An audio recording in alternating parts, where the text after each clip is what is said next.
Music by Mantu Mani. Mixed by Neeraj Singh. प्यार से लोगन के कहेला चुसाना, जरिए के बारे सखी घर घुसाना, जरिए के बारे सखी घर घुसाना। प्यार से लोगन के कहेला चुसाना, जरिए के बारे सखी घर घुसाना, घर घुसाना।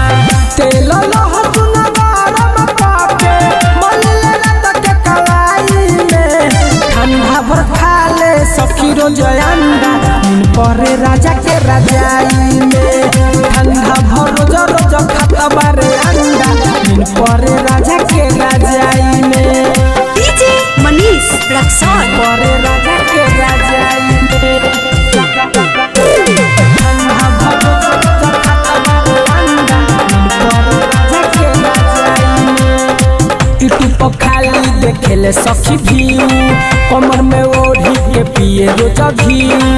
करे ना सखी रे कमन हो कमावा, भइले बाई न कहा सरदी जो खमावा, भइले बाई न कहा सरदी जो खमावा। यूट्यूब पर देखेले सखी खाली भीऊ, कमर में ओढ़ी के पिए रोज घीऊ।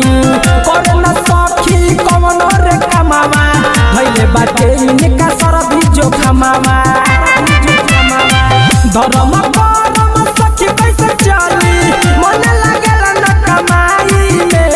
ठंडा भर सखी खाले रोज अंडा, दिन परे राजा के रजाई में।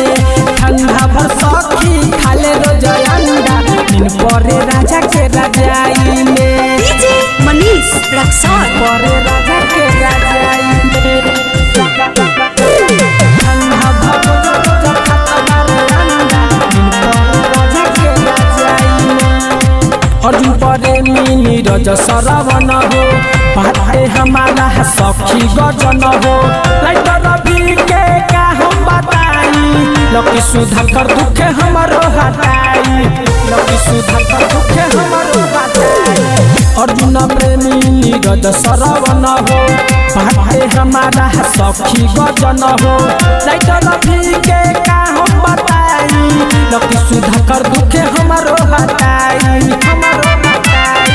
बगल वाली ताना मारेली, जठे पानी रहुआ भाई में।